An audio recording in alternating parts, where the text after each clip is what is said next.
eu não vou perguntar quem esteve cá, não, mas quem esteve cá semana passada? Para me ajudar, ok. Ajudem-me na mensagem que eu falei semana passada, já me esqueci. Gálatas, capítulo 5, muito bem. Gálatas, capítulo 5, nós iniciamos este livro, este capítulo de Gálatas, e falamos acerca da importância de ou abraçamos Cristo, ou abraçamos a religiosidade e a lei. Percebemos que Cristo, somente Cristo, e só Cristo, é suficiente para nos salvar. Não precisamos ser bonzinhos para nos salvar. Não precisamos de ter um upgrade antes de conhecer Jesus. Nós precisamos conhecer Jesus. E isso falamos a semana passada, da importância, não é? Usei uma ilustração para aqueles que gostam de café, não é? Café puro não tem leite. Quando dizes que bebes café, estás a beber café mesmo. Então quando conheces Cristo, percebes que Ele é puro, Ele não precisa de mais nada. Ele não precisa de nenhum upgrade, não precisa de nada para o melhorar, nem para melhorar a nossa fé. Cristo é suficiente. E foi um pouco sobre isso. Terminamos na parte da mudança, quando falamos acerca da importância de andar debaixo da graça de Deus também, para experimentarmos uma vida de liberdade quando andamos no Espírito. Então, hoje vamos para o capítulo 5 de Gálatas, capítulo 5, versículo 16, para a frente. Este capítulo, o versículo 1, é o versículo que dá o pontapé de saída, diz que para a liberdade foi que Cristo nos libertou. Portanto, permanecei firmes e não vos sujeiteis novamente a um jugo de escravidão. Ou seja, tu e eu, como filhos de Deus, podemos e devemos viver livres, vidas completamente livres do poder do pecado em cada um de nós. Significa que a nossa liberdade nos dá a possibilidade de escolhermos fazer o que queremos fazer para obedecermos a Deus. E este versículo 1 é o versículo que dá o pontapé de saída para este capítulo. Eu penso que é o coração do capítulo 5. E esta primeira parte que nós falamos a semana passada, a nossa fé em Jesus. Assim como a salvação só acontece pela nossa fé na graça de Jesus e entregamos a nossa vida a Ele uma vez na vida, igualmente a nossa santificação não é algo que nós conseguimos à parte de Deus, não é um esforço humano, mas pelo poder do Espírito Santo devemos entregar a nossa vontade a Ele. Enquanto entregamos a nossa vida para sermos salvos, acontece uma vez, a nossa vontade nós temos que entregar muitas vezes. Porque nem sempre nós estamos muito animados com fazer a vontade de Deus. Quem se anima todas as manhãs e diz assim, vou-me levantar e vou ler a Bíblia, vou ter o meu tempo com Deus. Quem faz isto todas as manhãs? Graças a Deus.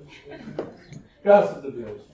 Eu nem sempre, gente. Há dias em que eu não estou muito motivado. Há vezes em que eu reconheço que eu fico estou assim um bocadinho meio sonolento. Mas quando começa a fazer, não é? O Espírito de Deus está em mim, se alegra, se regozija. Eu quero te encorajar, mas depois percebes uma coisa, santificação é algo que só acontece com o poder de Deus. Há muita gente que pensa que é seguir uma série de regras e listas, e vamos falar de algumas hoje, já agora. Mas não é por fazermos aquilo na nossa força, na nossa carne, na nossa capacidade. É o fruto de quem? Do Espírito.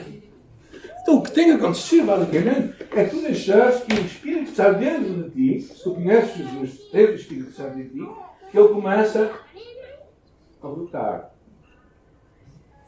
Então é sobre esse tema que hoje vamos falar.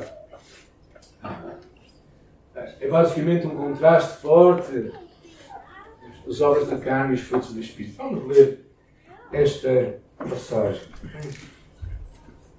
Diz assim, capítulo 5 de Gálatas. Já todos têm? Quem tem a Bíblia pode dizer graças a Deus. Alguns estão a ver o telemóvel, mas também vale. Eu ainda sou daqueles do papel. E agora estamos com problemas com a falta de papel. Diz o versículo 16, mas eu afirmo, andai pelo Espírito e nunca... Vocês estão a ouvir o que eu estou a dizer? Diz aqui a palavra de Deus. Andai pelo Espírito e nunca cumprireis os desejos da carne. Versículo 16. Porque a carne luta contra o Espírito contra a carne. Eles só põem um ao outro, de modo a que não conseguis fazer o que quereis. Mas se sois guiados pelo Espírito, já não estáis debaixo da lei. As obras da carne são evidentes, a saber. Agora há uma série de listas que às vezes é um bocadinho diferente, em algumas versões, mas quer dizer a mesma coisa. Imoralidade, impureza, indecência, idolatria, feitiçaria, inimizades, rivalidades, ciúmes, ira, ambição egoísta, discórdias, partidarismos, inveja, bebedeiras, orgias e outras coisas semelhantes a estas, entre as quais vos previno, como já vos preveni antes. Os que praticam não herdarão o reino de Deus. Mas o fruto do Espírito é amor, alegria, paz, paciência, benignidade, bondade, fidelidade, amabilidade e domínio próprio. Contra estas coisas não existe a lei. E os que são de Cristo, sacrificaram, crucificaram a carne, juntamente com as paixões e desejos. Se vivemos pelo Espírito, andemos também sob a orientação do Espírito. Bem, gente, isto eu vou tentar simplificar no final tudo, está bem? Mas para vermos ao simples, temos que ir ao pormenor primeiro. Há quem divida estas partes, esta obra da carne, as obras da carne, em 4 tipos de pecados. O primeiro deles tem a ver com os pecados sexuais. Não é a sexualidade, porque a sexualidade foi criada por Deus, mas é o mau uso da sexualidade. Depois, os pecados religiosos, ou a religiosidade. Os pecados sociais têm a ver com os nossos relacionamentos e os excessos e descontroles. Então vamos, dentro destes 4 ideias-chave, vamos tentar compreender o que o apóstolo estava a tentar falar àquela igreja e colocar nos nossos dias, afinal, o que estamos a falar, porque isto aqui já sei que se eu falo com alguém, não sou nenhum impuro, eu não ando como outras mulheres e tudo isso, né? Vai ficar muito aqui a dizer, vamos falar sobre isso. Imoralidade sexual, diz o apóstolo Paulo, algumas versões dizem talvez prostituição, quer basicamente dizer formas de relacionamento sexual ilícito, ou seja, algo que sai fora daquilo que Deus permitiu. E depois o segundo pecado que ele fala é impureza, quer seja em palavras, da forma como falamos, quer seja também em ações. Coisas que não vêm de um filho de Deus, de alguém que conhece Jesus, que é nova criatura. E o terceiro pecado que ele cita aqui é lascívia. Não é lexívia. Okay? A lascívia tem a ver com relacionamentos sexuais desenfreados. Ou seja, a pessoa não ter controle. Claro, quando nós pensamos nisto, as obras da carne, nós logo dizemos, nem pensar, não quero. Essas coisas não. Estive a pensar como é que a sociedade de hoje está a viver isto. Pornografia. Alguns pensam, mas isso não é para cristãos. Pois não, mas os cristãos, será que têm problemas com isto? Talvez tu não sejas cristão e talvez não vejas nenhum mal até nisto. Mas verdadeiramente a pornografia é um dos pecados hoje mais comuns. Consta-se que em várias pesquisas, mas em todas elas, mais de 60% de homens cristãos e 15% de mulheres cristãs têm problemas com pornografia de uma forma contínua. Ou seja, a pornografia é algo que entra em nossa casa. No passado, quando eu era jovem, para eu ver pornografia, o que é que eu tinha que fazer? Alguém que tem mais de 40 anos. Tínhamos que ir a uma revista, tínhamos que ir ali a um jornal, não é? Onde estavam as revistas e passar a vergonha, não é? E pegar naquilo e levar para casa, certo? Hoje não. Hoje ela está em qualquer lado. A pornografia verdadeiramente é algo que tem muito a ver, cria uma ilusão de controle na vida das pessoas, porque proporciona um acesso rápido e falso e estimulação sexual. E verdadeiramente é muito considerado como uma droga hoje, já que quando as pessoas começam a aceder a isto, ficam viciados nisto. E hoje eu creio que vivemos cada vez mais nesta cultura de sensualidade muito comum nos nossos dias. E eu gostaria de que tu e eu percebêssemos é que nós podemos não somente não consumir isso, mas também podemos ter o que eu chamaria de explodir o ambiente à nossa volta. E dois conselhos, um para mulheres, outro para homens. Uma delas, na Bíblia para todos, da 1 Timóteo, diz que as mulheres querem pedir que se apresentem com dignidade, com modéstia. Naquela altura dizia sem grandes penteados, porque aquilo era sinal de mulheres prostitutas se vestiam assim. Nem ouro, nem joias, nem vestidos luxuosos. Apresentem-se como convém a mulheres que se preocupam principalmente com agradar a Deus com as boas ações.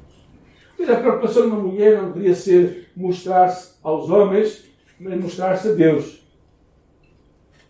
E acho que isso deveria ser importante para nós despoluirmos à nossa volta um ambiente muitas vezes sensual e que muitas pessoas às vezes desejam envolver.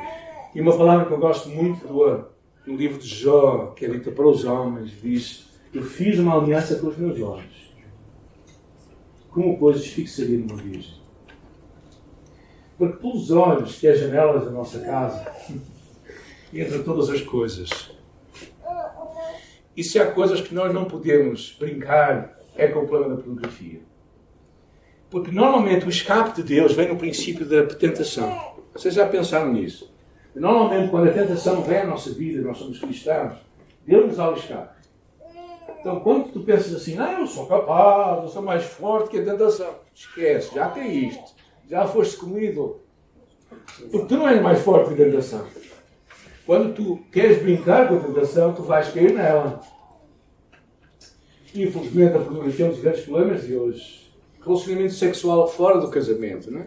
E claro que aqui podemos falar de dois grupos bem claros, o que diz respeito a rapazes e meninas que ainda não casaram, a importância de honrar a pureza sexual. Sejam honrados entre todos o matrimónio, a pureza do leito conjugal, pois Deus julgará os imorais adultos. Havia muitas passagens que eu podia falar, mas também trouxe a passagem do apóstolo Paulo aos Coríntios, que diz fugir da imoralidade. Qualquer outro pecado que o homem comete é fora do corpo. Mas quem pratica a imoralidade peca contra o seu corpo. Não sabeis que o vosso corpo é santuário, ou é templo, ou é casa do Espírito Santo que habita em vós, o qual tendes da parte de Deus, e que não sois de vós mesmos, pois fostes comprados por bom preço. Glorificai a Deus no vosso corpo. Isto é uma ideia incrível, porque o apóstolo Paulo e a Bíblia Sagrada e Deus nos chama a nós a vivermos vidas de santidade e esperamos pela pessoa que Deus tem para nós, ao casarmos com ela, não termos vergonha de casar virgem. É curioso que muita gente quer casar com outra pessoa virgem, mas eles não se importam de não serem virgem. Mas a importância de perceber isso e honrarmos isso. E quando nós estamos num relacionamento casado, não é? Já com alguém, então perceber que nós estamos com aquela pessoa que Deus nos deu até ao final da nossa vida, para sermos puros. E a pureza não é simplesmente o ato, é todo o tipo de poluição visual que nós temos hoje na nossa sociedade. E que nós, particularmente homens, as mulheres não estão a ouvir agora também, nós, particularmente homens, precisamos de prestar atenção. E perceber o que é que vai despoletar em nós imoralidade.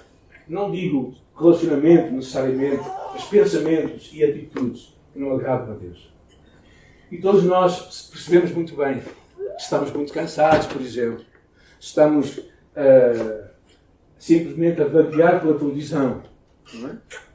Às vezes com programas que sabemos que não são muito bons. E sabemos que vão em nós despertar desejos que não são os desejos de Deus.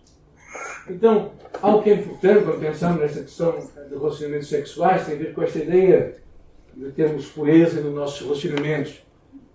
Claro que podemos falar de muitas coisas, mas uma das coisas que a Bíblia condena é o relacionamento de pessoas dentro do mesmo género. Homens com homens, mulheres com mulheres.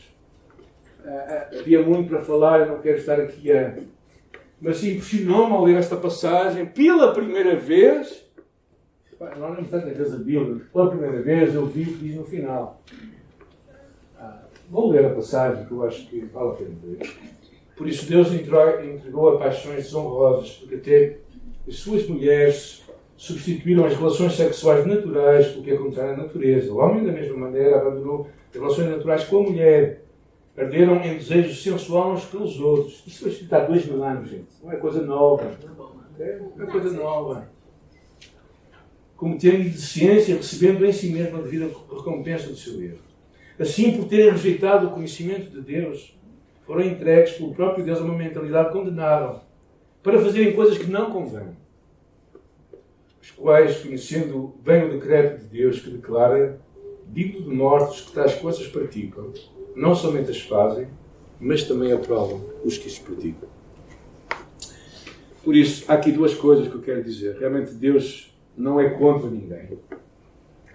Deus ama todas as pessoas e Deus certamente ama pessoas que têm tendências em comportamentos homossexuais. Mas Deus reprova a atitude das pessoas. E acho que precisamos de conseguir fazer essa distinção, que é um bocado difícil às vezes. Tu conseguires amar alguém e gostar de alguém e não concordares com o seu comportamento. Já conheceram pessoas que abusaram de alguém? Vocês aprovaram o comportamento dela? Mas se calhar vocês têm que conviver com aquela pessoa em algumas alturas. E têm o mínimo de aceitá-la e de poder amá-la. Então o facto de tu não concordares com o comportamento da pessoa, nós não podemos mudar o que a Bíblia fala. Mas não temos que condenar a pessoa. Mas não concordamos com o seu comportamento. E é curioso que no final diz não somente as fazem, mas também aprovam. Ou seja, quando tu simplesmente, eu acho que não dizes nada ou deixas em silêncio uma situação que a Bíblia claramente condena, de alguma forma sai a aprovar um comportamento. E acho que a Bíblia é muito clara aqui nesta passagem, que nós devemos ter uma posição clara e objetiva. Bem, passemos os pecados sexuais, está bem? Os pecados religiosos, que fala aqui de idolatria, ou seja, qualquer coisa ou pessoa que ocupa o lugar de Deus. E depois fala aqui de feitiçaria. Curiosamente, a palavra no grego tem a ver com farmácia, tem a ver com substâncias que as pessoas tomavam no seu culto a outras divindades. Ou seja, qualquer coisa que tira o lugar de Deus no teu coração, qualquer coisa que tu amas mais do que a Deus, isso é idolatria para ti. Muitos de nós aqui nas igrejas evangélicas há muitos ídolos, gente, muitos ídolos. Talvez não tenham um aspecto de madeira ou de pedra, mas têm pernas muitas vezes. Nós, verdadeiramente, muitas vezes, nós temos ídolos em nossa vida com quem nós convivemos todos os dias, coisas que são mais importantes para nós do que Deus. Coisas que tiram do nosso coração amor a Deus. E o desejo do apóstolo Paulo, nesta altura, e fala da obra da carne, é que nada deve substituir Deus na tua vida e na minha vida. Nada deve ser mais importante do que Deus. Os pecados sociais, inimizades, discórdias, ciúmes, iras, repete outra vez esta ideia de uma outra forma, discórdias, dissensões e facções. Vocês têm estes problemas, vocês leem esta lista e ficam logo assustados, não é? O novo são um bocadinho assim. Mas sabe o que é que isto quer dizer? Quer dizer tu teres problemas com alguém. Um problema de relacionamentos com alguém. Alguém tem problemas, alguém não tem problemas, nunca teve problemas de relacionamentos com ninguém. Alguém nunca teve problemas de relacionamentos com ninguém. Tem alguém? Nunca tiveram problemas? Já tiveram, também parecia. Porque se não tivessem, não tinham existido. Todos nós temos. E muitas vezes nós vivemos com problemas com pessoas. E quer seja assim tão intenso, não é? Quer seja tão intenso como aqui está escrito, quer seja algo que nos vai criando bloqueamentos no nosso relacionamento com aquela pessoa, nós temos que resolver. Sabem porquê? Porque a Bíblia é muito clara acerca deste assunto. Uma das coisas que ela diz em Efésios 4 diz assim: perdoai-vos uns aos outros como Deus vos perdoou em Cristo. Ou seja, Deus nos chama a ter uma vida em que nós exercemos o perdão. Curiosamente, até na oração do Pai Nosso diz: perdoa as nossas faltas, as nossas dívidas, assim como nós perdoamos a quem nos ofendeu. Ora, o assim é condicional. Significa que se tu e eu não perdoamos a pessoa, Deus também nos perdoa a nós. Mas há uma outra vertente nesta ideia, que é curioso quando Jesus fala no Sermão na Montanha, diz: se tu vens adorar a Deus E se te lembras que alguém tem uma coisa contra ti, deixa a tua oferta e vai reconciliar-te com a pessoa.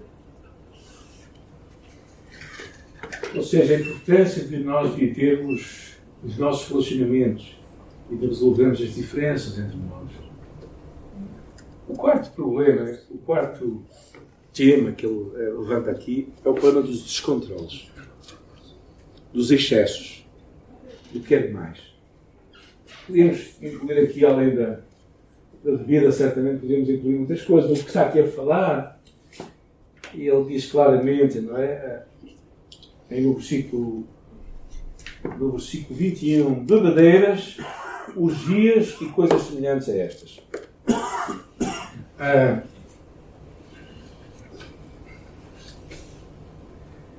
Esta ideia de bebedice tinha muito a ver com a ideia de bebida alcoólica, o alcoolismo, que era provocado pelo excesso de bebidas que as pessoas tomavam. E nós sabemos que um dos problemas principais do alcoolismo não é só o álcool em si, mas é todos os problemas que o álcool vai gerar na sua frente. Ou seja, todos os vícios que aquilo vai criar. Por um lado, muitas vezes quando as pessoas estão alcoolizadas, elas deixam de ser elas mesmas, dizemos nós, não é? Ou seja, entram num modo de desaparecimento da pessoa e aparece uma outra pessoa, que poderíamos chamar o que quisermos, um demónio até, mas que a pessoa realmente perde o seu controle completamente. E ao perder a sua consciência do que está a fazer, ela entra numa série de pecados dos quais não toma consciência, mas não deixa de ser responsável. O alcoolismo é um problema grave, em Portugal também. Nós, como comunidade, como igreja, não achamos que deva ser nosso papel proibir pessoas de beber. Eu gosto de beber vinho, sou um português que tem o meu gosto pelo bom vinho, à mesa.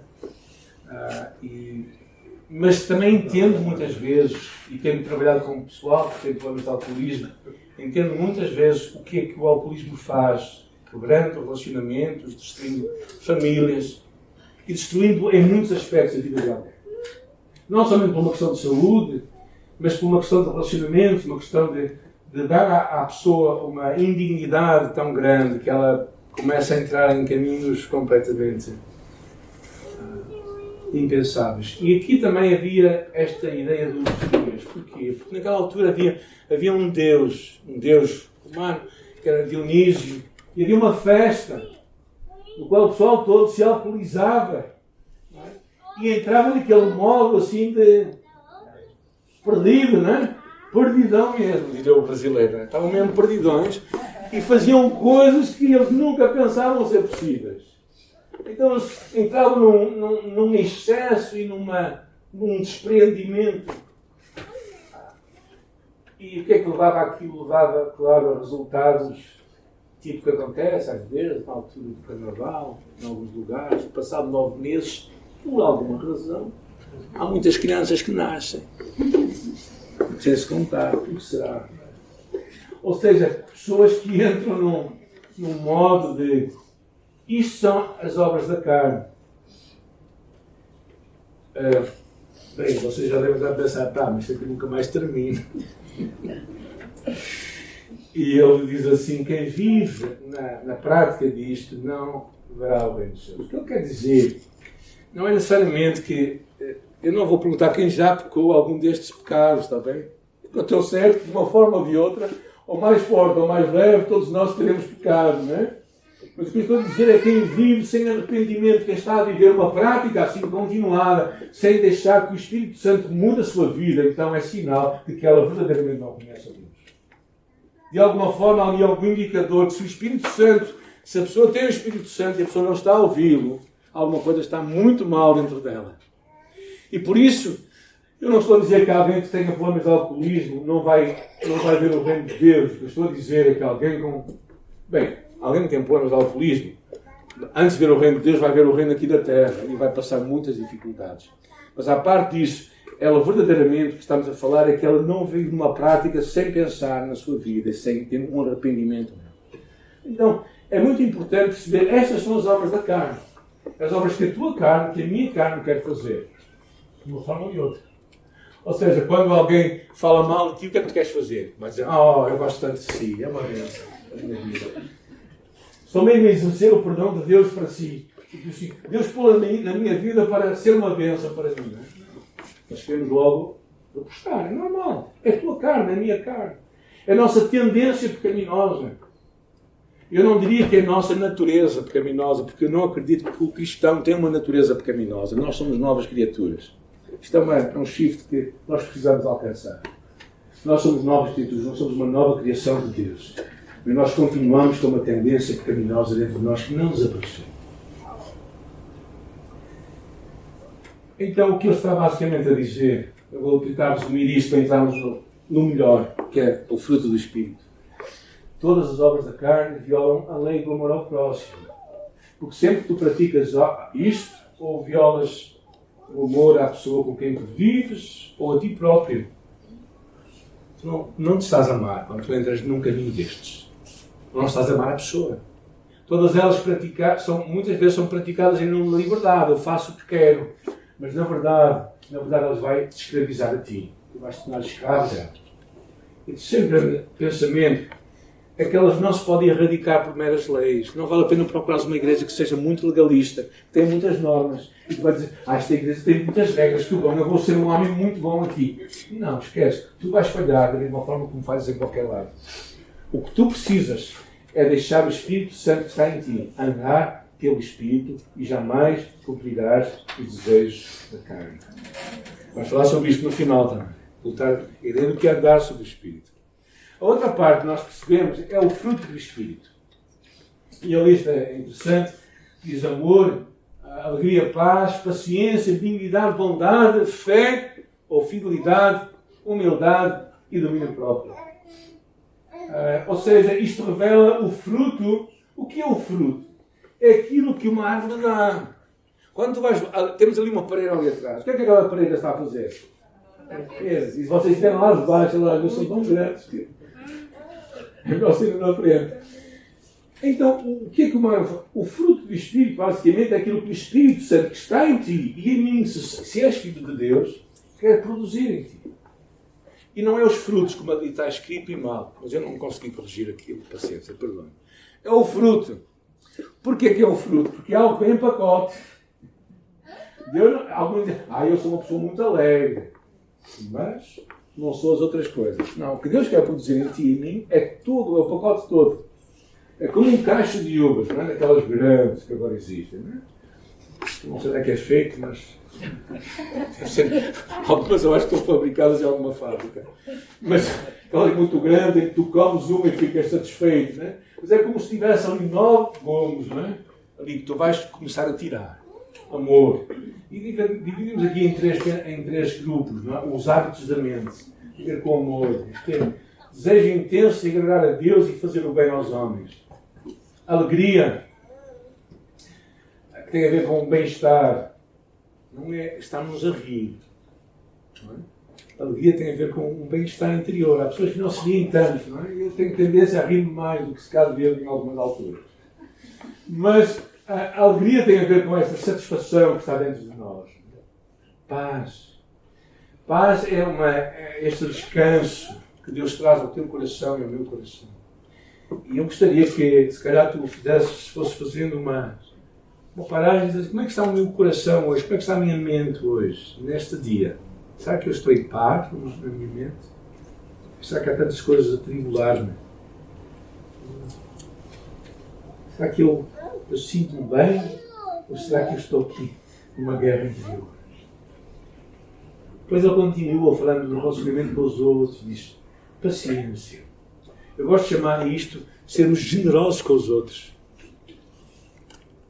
Ou seja, conseguir ser generoso com os outros quando falham para contigo.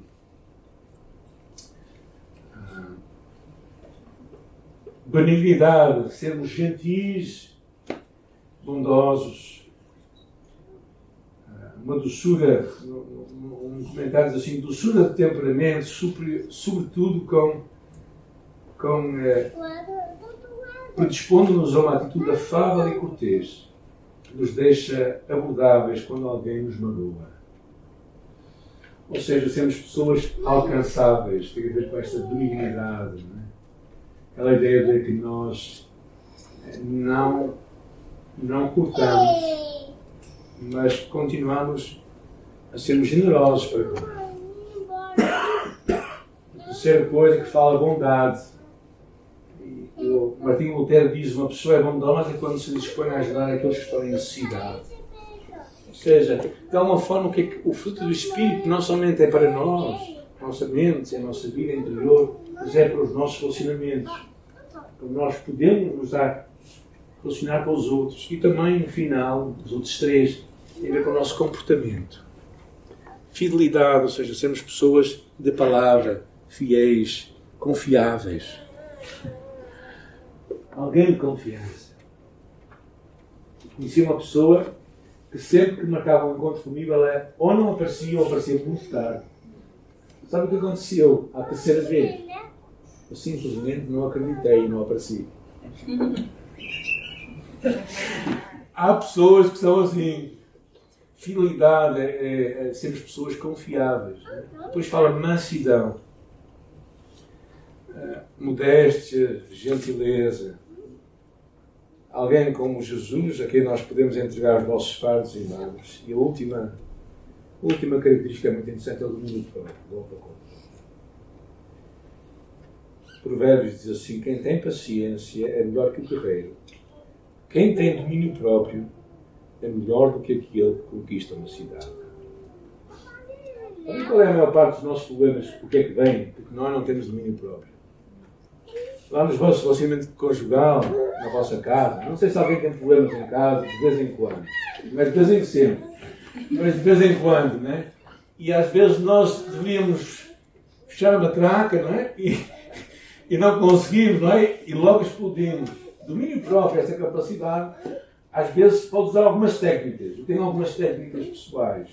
Pode ser beliscar-me. Não vou ficar assustado. Mas ajuda! Tentem uma vez. Alguns não acreditar nisso, mas eu desafio-vos a fazer isso. Quando tiver uma altura em que vocês estão a ser picados por alguém, vocês façam assim. E vocês vão ver se não se calam. Porque aquilo vai também doer. Então vocês aquilo vai fazer um travão. Bem, isto não vem na Bíblia, mas podia vir. A minha forma de eu viver o domínio próprio, ok? Uma das formas é esta. Alguns estão a dizer, pastor, eu não acredito nisso. Então pratiquem e depois digam-me se funciona ou não funciona. O autocontrole é importante porque muitas vezes nós simplesmente alimentamos uma doença. Agora, depois de eu falar isto, reparem o que é que diz o versículo. Estamos já a terminar. Reparem o que é que diz o versículo 24. Alguém pode ler para nós? 24. Com voz alta, muito alta. E os que são de Cristo crucificaram no carne com as suas paixões e concupiscências. Vamos ouvir deste lado. Vai ser a mesma coisa. Os que são de Cristo crucificaram na carne com as suas paixões e concupiscências. Os que são de Cristo, quem é de Cristo? Crucificou. Então a carne onde é que está? A carne está morta, está na cruz. Mas ela ressuscita muitas vezes. O segredo de uma vida cristã vitoriosa é tu perceberes que verdadeiramente a carne em ti já está derrotada. E deve permanecer na cruz. Tu não tens que lhe dar vida, não tens que alimentá-la. Ela está morta. Porque Cristo morreu para que aquela carne, as obras da carne, todas fossem ali para a cruz. Então, tu não tens que ressuscitá-las, tu não tens que trazê-las para fora da cruz. Tu tens que viver a tua vida em Cristo, a nova vida. Cristo te deu uma nova vida. E tu, essas tendências pecaminosas, estes desejos da carne, devem ser deixados ali. Mas quando a carne bater à porta, tu dizes assim, olha, tu estás na cruz. Não te venhas meter comigo. Porque tu estás morta em Cristo e eu morri para ti. Então, esta é uma ideia incrível que o apóstolo Paulo fala. Por isso é que ele depois diz a seguir, se vivemos pelo Espírito, andemos também dirigidos pelo Espírito. Romanos diz assim, pois sabemos isto, a nossa velha natureza humana foi crucificada com ele para que o corpo sujeito ao pecado fosse destruído, a fim de não servirmos mais o pecado. É uma imagem incrível, porque o que ele está a dizer, isto é muito revolucionário, é que o poder do pecado foi destruído. Então o pastor está a dizer que nós não temos que pecar mais. Estou a dizer isso mesmo. Agora, estou a dizer que não vais pecar mais, não estou a dizer isso. Mas o que eu estou a dizer é que em Cristo, por causa de Cristo, nós não temos uma luta. Eu não gosto desta imagem, de uma luta entre dois cães que nós alimentamos. Não. Um dos cães está morto já. Esta é uma imagem que nos faz ter uma visão que não é correta da fé. Porque verdadeiramente a carne está morta em Cristo. Ela está destruída. Ela está crucificada. E nós nunca mais devíamos estar lá fora dali. Agora, nós temos problemas com a nossa carne? Temos. Mas há aqui uma promessa gloriosa, é que o pecado não mais terá domínio sobre nós. E o segredo é, ele volta à ideia do versículo 16. Se vivemos pelo Espírito, andemos também na direção do Espírito.